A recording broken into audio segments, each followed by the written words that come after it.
doon sa... Hindi, huwag mo na akong Opo. huwag mo akong dalhin doon sa mga papel yan, Opo. mga disbursement na yan. Kuha.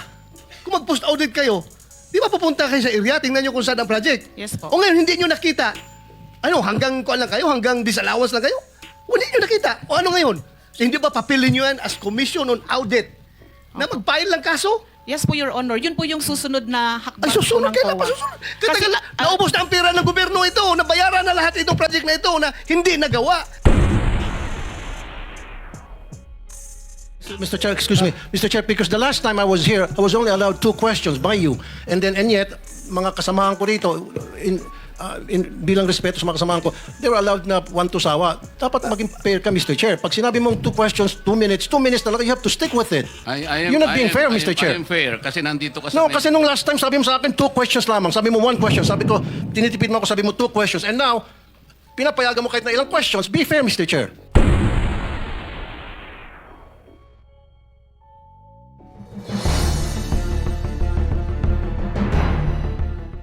Senator Bato?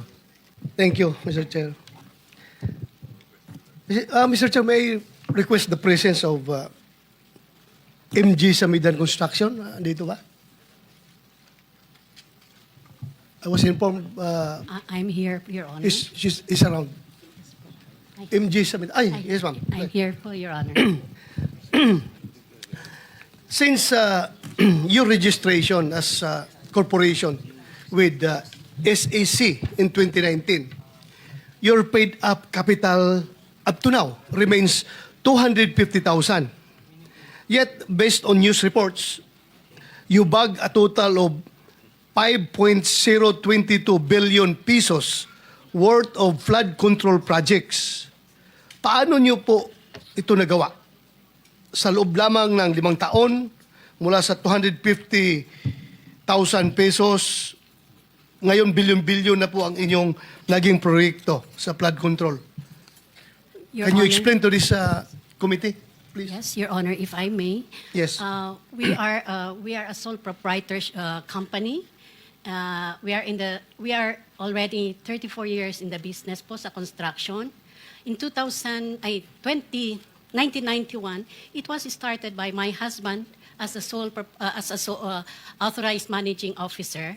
Tapos nung namatay po siya noong 2007, I have to register again. But yung trade name po namin, yung trade name po ng asawa ko, yun pong ginamit namin. And this is a sole proprietorship company po, sir. In 2019, though, we have registered this company, but it's MG Samidan Construction and Development Corporation with the purpose sana of incorporating po, may magpa-transition sana sa corporation yung sole proprietorship. But nung nangyari na po yung COVID, hindi na po natuloy. So we have been using this sole proprietorship company until today, sir, Your Honor. Yes, ma'am. Thank you for that. Dito muna tayo mag-focus sa 5.02 billion from 2022 to 2025. Saan po itong mga flood control projects na ito makikita? Mostly sa CARPO, Your Honor. Lahat ito, Cordillera region? With yung may nearby provinces lang po sa may La Union at Pangasinan. Pero mostly po sa CAR region po. Direktahin na kita, ma'am. Itong flood control projects niyo na ito na 5.02 billion pesos. Mayroon bang ghost project nito? Wala po, Your Honor. So kung isa-isahin natin yan, puntahan natin from lahat ng ginawa nyo from 2022 up to 2025, wala talaga tayong ma-identify na ghost project. Wala po, Your Honor. So, thank you for that answer. I hope so na wala. Otherwise, kung may makita tayo later on, you are under oath. I suppose you know the consequences. Yes po, Your Honor. Thank you, ma'am. Thank you. At Thank you po. gaan yung pick up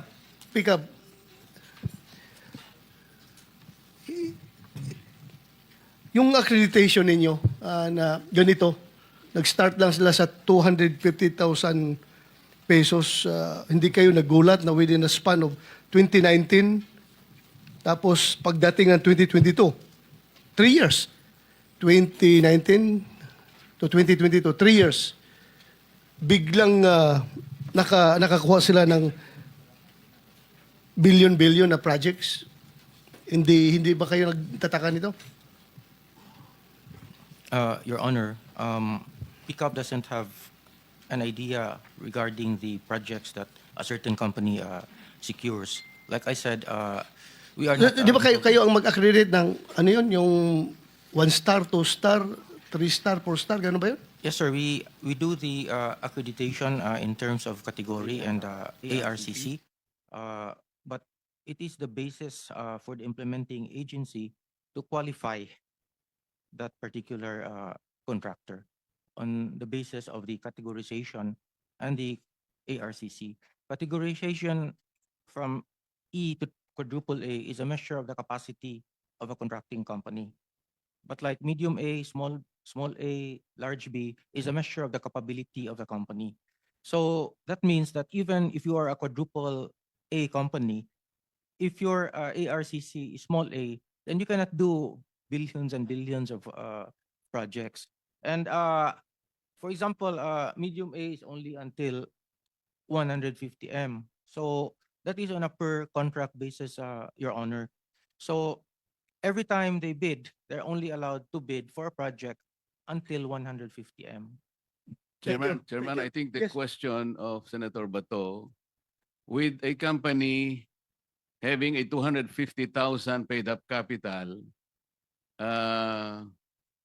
that very minuscule amount paid up capital doesn't come into the picture in issuing a categorization for her license? Wala Yeah. bang bearing yun? Yun ang tanong niya. Your Honor, the basis of a financial of a worth of a company is based on its net worth. Yeah, its net worth in 2019 was 39,484,000. Yeah. Now, the 250,000 pertains to their corporation, but until now, they don't have a license for their corporation. What do you mean? What corporation? Itong Samidan, Your Honor. Samidan? Yeah. Walang lisensya ito? No, they have sole proprietorship, Your Honor. They do not have a license for their corporation. Is that correct, ma'am? Okay. So you are saying that even a sole proprietorship can be given license by the PICAB, Yes, Your Honor. There is no prohibition. notwithstanding the fact that he or the company has only 250,000 paid up capital, according to Senator Bato. First of all, what is the category of your license? If I may explain it po. Hindi, anong category nyo ba? General Engineering A. But we are not using the corporation po. We are using the sole proprietorship. The corporation. Yeah, I has think no- that's very clear already. Wala pa kayong lisensya. So ang ginagamit nyo is sole proprietorship. Ang tinatanong namin, ano pong category ng inyong lisensya? It's registered at PICAP as General Engineering A po. A. A po, yes po, Your Honor. So pagka A po kayo, ang allowable range of contract is only 300 million. Tama? Sir, nakakabid po kami according to experience and according po sa sinabi. Doesn't matter kasi merong ano rito, merong range eh. Yes. Kapag ka quadruple A ka or triple A up to large B, merong ano yan eh. That will be 450 billion. Ngayon ang tinatanong kasi Senator Bato sa nakikita ko, nakakakuha ka ba more than or up to 300 million? Ay, hindi po, Your Honor. Hindi, kasi lalabas ito.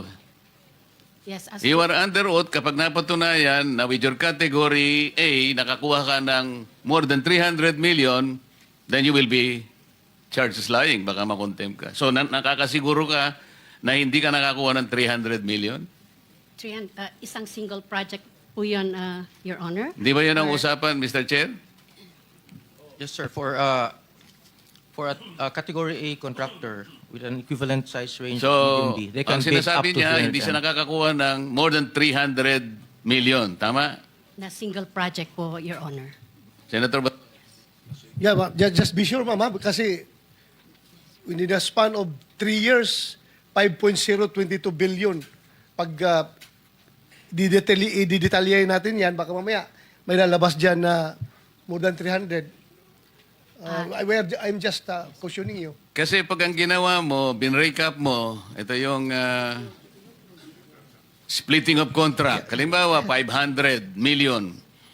Ang ginawa mo in cahoots with the DPWH district engineer, 100, 100, 100, o ini-split mo yung contract. Then you were able to circumvent the law. So you have to be very careful. Baka sinasabi mo per contract. Oo nga, pero ini-split ninyo because malalaman po namin yun eh.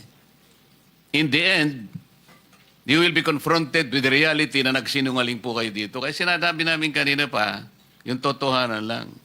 So, wala kayong ini-split na contract?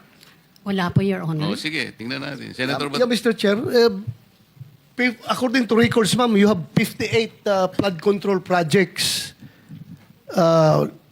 totaling to 5.022 billion. So, siguruhin po ninyo na out of the 58, walang lampas sa 300 doon. Otherwise, 58 flood control projects.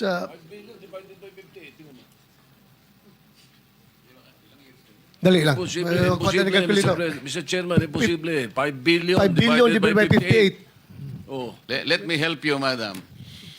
Thank you, Your Honor. 2024, ilan po ang flood control projects ninyo? 2024, last year. I'm not aware po sa numbers, but since 20... Hindi po kita matutulungan kung hindi nyo alam. Yeah. 2024, ilan po yung projects ninyo? Lahat? Sa flood control projects po, from 2022 to 2024... Hindi nga 2024 lang para sandali lang tayo. I cannot recall for... O ngayon, 2025, ilan ang pinoprosecute ninyong flood control projects? Sa ngayon pong 2025, wala pong na-award. Wala kayong project ngayon? Sa flood control po, Your Honor. 2024, hindi mo ma-recall. Yes, what I prepared is only from 2022 to 2025 that we have 58 flood control projects po, Your Honor. Were you able to execute several projects at the same time? Halimbawa, sa isang taon, may 10 ang inyong ginagawa. Pwede ba yon? Yes po, Your Honor. Okay. Sabihin na lang natin 10 ang projects nyo in 2024. Ilan pong technical people ang hawak ninyo to dedicate them sa 10 projects which you are executing all at the same time? We have several people po. I'm not technical talking people. about several people. I'm talking about technical people and technical equipment. Each project must have dedicated personnel. We Project A, for example, meron kang 5 na engineers dyan. Iba-ibang katungkulan yan. Hindi mo pwedeng gamitin yon sa ibang project. Yes po, Your O, 10 yun. Sabi kanina, inamin mo, there are 10 simultaneous projects being undertaken by your company. Ang ibig mo ang sabihin, kung 5 tao yon, meron ka 50 engineers? May organizational chart po na nakalagay doon. Madam, I'm not talking of the organizational structure. We're talking about your ability to execute 10 projects at the same time. Lalong-lalo na, yung iba nasa Mindanao, yung iba nasa Cebu, yung iba nasa Baguio, isa sa Batangas. You cannot do that. Otherwise, magsisinungaling ka dito. Kasi malalaman po natin ito. Kaya ganito yung pagtatanong namin para makita natin. Kasi kapag sinabi mong you can execute 10 projects in 1 year, kailangan mong magkaroon at the very least 50 engineers.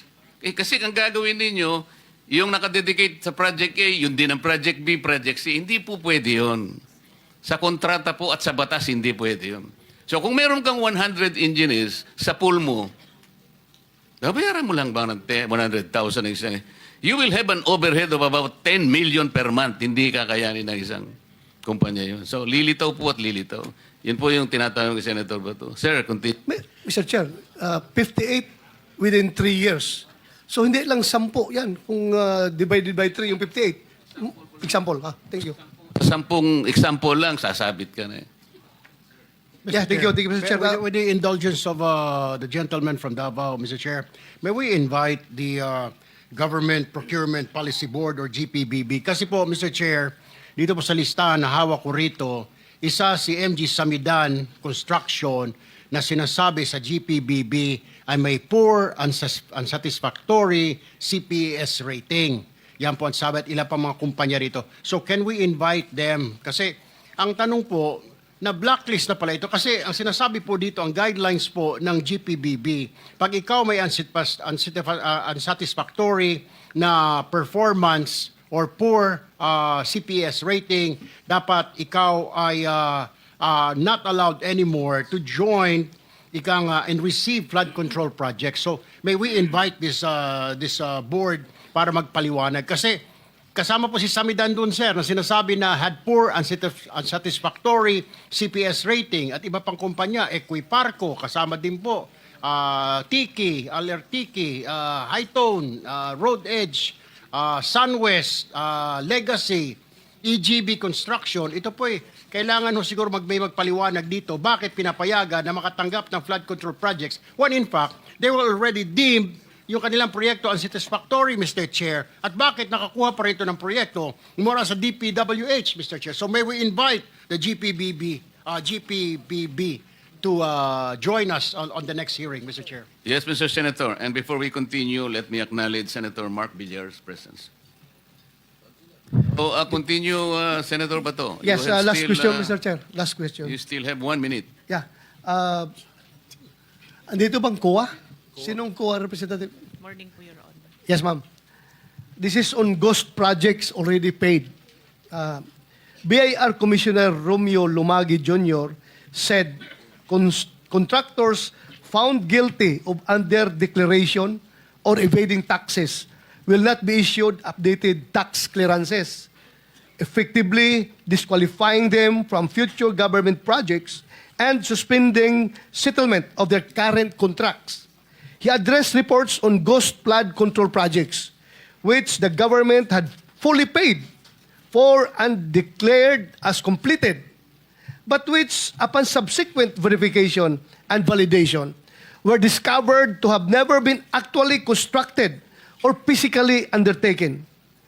Malinaw na sa BIR report na ito na may mga proyektong fully paid pero hindi naman ginawa. Paano nakakalusot ito sa inyong post-audit at bakit hindi kaagad nakikita bago ma-release ang final payment? Can you respond to that, Mr. Chair? Your Honor, the audit team or the audit teams under the DPWH has already issued notices of disallowances based on the absence or non-submission of the disbursement vouchers and doon din po sa mga may technical deficiencies noted by the audit teams po. Yun nga. Itong mga project na ito nga, na verified, validated, na ghost projects talaga, hindi ginawa. So ano nga ang papel ng COA dito? Hindi ninyo ito nakita. Sabi mo, granting na post-audit ginawa ninyo. Yes po. Pero ito fully paid na eh. Yes, so Your we Honor. presume na Yes po. nag-conduct na kayo ng post-audit dito. Meron na po, Your Honor, hindi po siya na post-audit, kaya po nag-issue na po si auditor ng notices of disallowances para doon po sa mga projects na yun, Your Honor. At doon sa mga hindi po sinubmit na disbursement vouchers po. Are you happy with her answer, Senator Bato? I'm not satisfied, Mr. If Chair. I may I'm not satisfied. provide po, Your Honor, for... Ang tinatanong niya po, Madam, Yes po.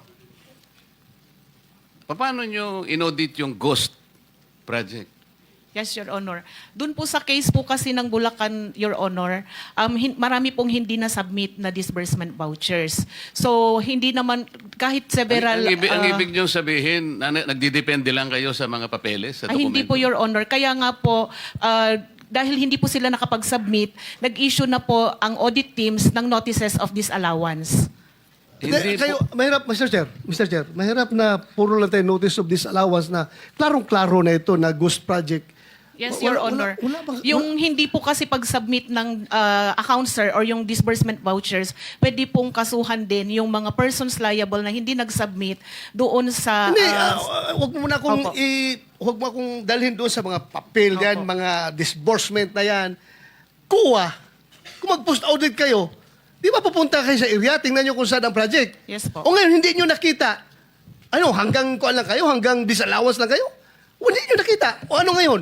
Hindi ba papilin nyo yan as commission on audit na mag-file lang kaso? Yes po, Your Honor. Yun po yung susunod na hakbang Ay, susunod. po ng Kailan COA. pa susunod? Kasi, Naubos na ang pera ng gobyerno ito. Nabayaran na lahat itong project na ito na hindi nagawa. Tapos ngayon, susunod pa.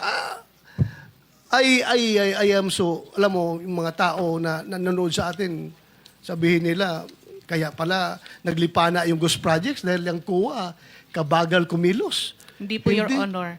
Gusto ko lang pong iklaro na yun pong sinasabi nating Ghost Project na isa po sa mga nabisita ay 2025 transactions po siya. At declared po siya na completed as of July 2025. Yun pong disbursement vouchers po niya ay hindi pa po due for submission noong August po na unang hearing natin. Kailan ninyo mapapailan na kaso ito? Because the people are impatient. The people are impatient with all this corruption na Yes, nangyari. Your Honor. Kailan nyo ipapile? Can you give us a... Ganito po siya, definite Your Honor. answer? Opo. Ganito po siya.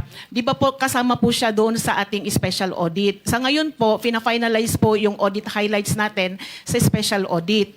Doon po sa audit highlights... Alam mo, yung Yes, Your mga Honor. tao Opo. nakikinig sa atin Yes ngayon, po. hindi pasok sa utak nila yung special, regular audit or what. Yes po. Ang tanong ko sa iyo, kailan nyo tumapailan ng kaso? The soonest possible time po, Your Honor. What is the soonest time? Dahil i-issue po ngayon yung ating... Kaya, what is the soonest time? Estimate.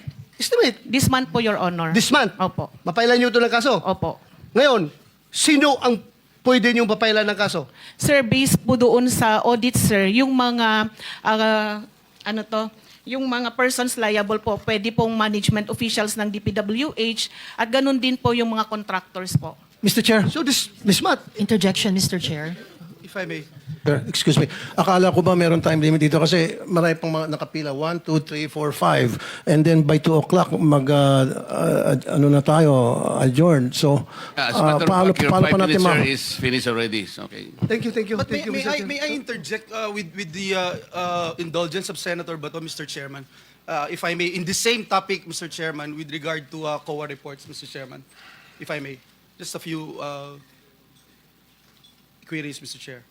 Where is na? Kasi Yes, nakalinya Mr. yung Chairman, mga- because I heard, because I'm sure a lot of our people are listening and watching.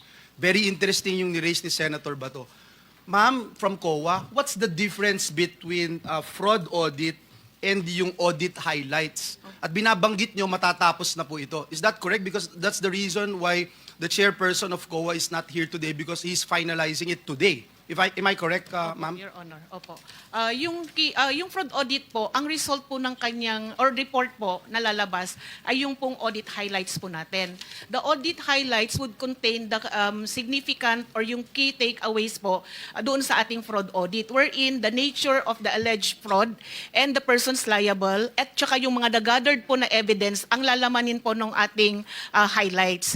Kailangan po ng due process, sir, kailangan po munang ipareceive doon sa mga persons liable para po mag-comment po sila at magbigay din po ng kanilang panig. Yes, now I understand. Okay? So, si Senator Bato, tinatanong niya yun, dun sa audit highlights, dun makikita yung nature ng alleged fraud, yung evidence gathered, and the parties involved. Am I correct? So, matatapos na po yan. Mr. Chairman, if I may respectfully move that we subpoena itong binabanggit ng ating guest from COA, yung matatapos nila na fraud highlights, immediately i-furnish ng copy itong Blue Ribbon Committee, even, Mr. Chairman, even while awaiting the response of the respondents. And also, once they responded, Mr. Chairman, we'd also like to subpoena the copies of the responses of the respondents as soon as they are submitted to COA. I so move, Mr. Chair.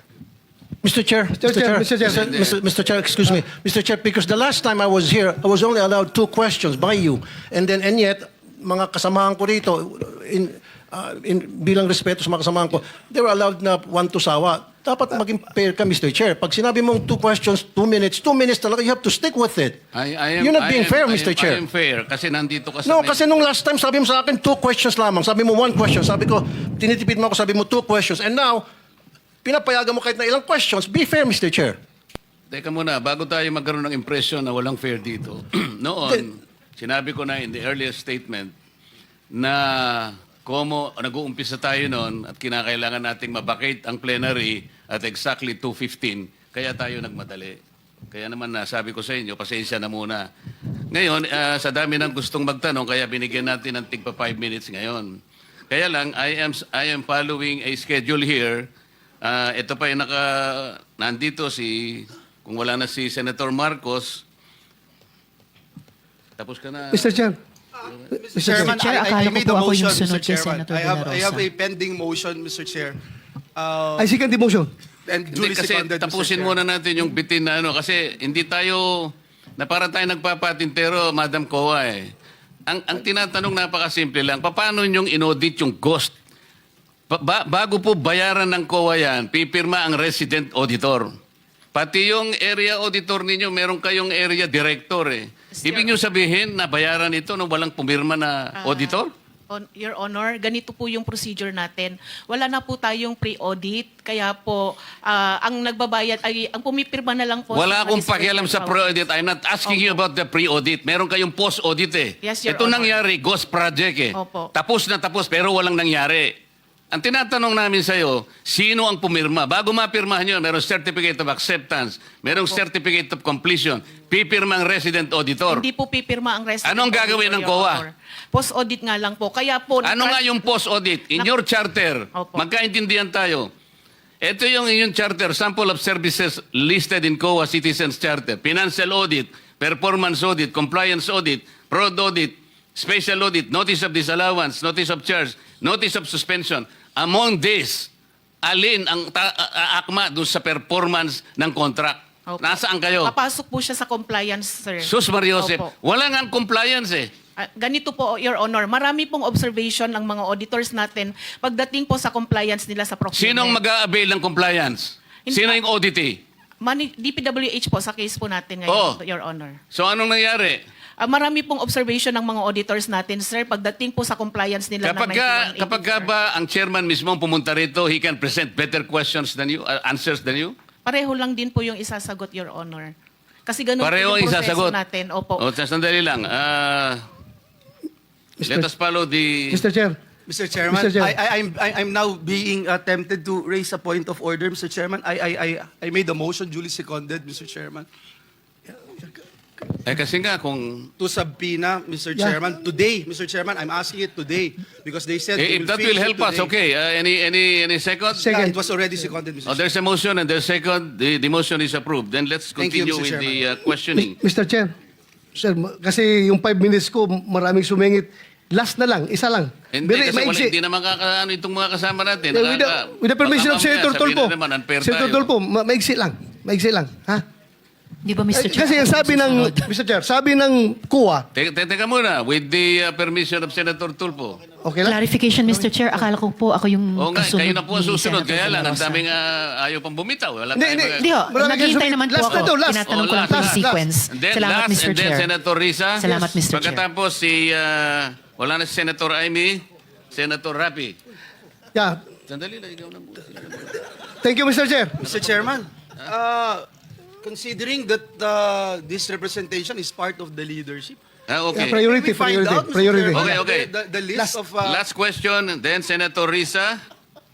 Wala na si Senator Marcos, Senator Joel, Senator Rapi, Senator Robin, magkano ka? Senator Robin. And then Senator Mark. Okay, in that order. Thank you, Mr. Proceed, Chair. sir, proceed. Ma'am COA, sabi mo kanina, kaya hindi pa kayo nakapag-file ng kaso dahil itong mga ghost projects na ito ay 2025 nangyayari.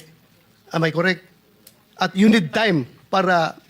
Sir, for Makapagpela ka. clarification, isa po doon sa mga ghost projects na na-mention, sir, ay 2025. Pero sa iba po, hindi ko po masigurado kung anong taon. Okay, ganito.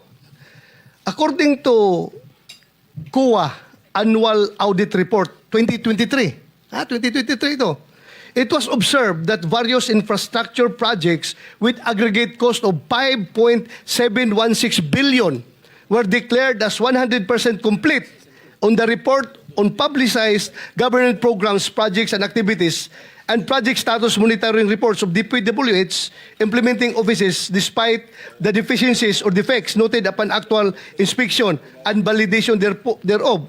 Ibig sabihin po, sa regular annual audit ng COA, nakikita na ang mga maling report ng District Engineering Office ng DPWH. So itong mga 2023 na mga problema, wala pa kayo na-file ng kaso nito? Your Honor, yung iba po dyan kasi, kinorek na nung contractor yung mga noted deficiencies. Yung iba naman po, nagbayad na po yung mga persons liable. At doon sa mga nakorek, kahit nakorek po, meron din pong mga pinataw or nakolektang liquidated damages po. So, meaning, wala talaga nakasuhan kasi naayos nila. Naayos nila ito lahat. Kasi 5.716 billion pesos na projects. Sabi maraming deficiencies. Tapos Po yung wala total- nakasuhan. Yan po yung total contract cost, Your Honor, yung 5.7. Yes. Opo. So wala nakasuhan ito. Itatanong ko po kasi, Your Honor, consolidation po yan sa lahat ng regional and district engineering offices. Yes, I hope, ma'am. That's your mandate. That's your mandate. Kukunin po namin sa mga regional auditors Yeah, po gawin natin po ninyo. kung meron po silang mga pinailan po para po dyan. Salamat, Opo, ma'am. thank you Thank po, you very Your much. Mr. Chair, I'm done. Thank you, Maraming salamat. Senator.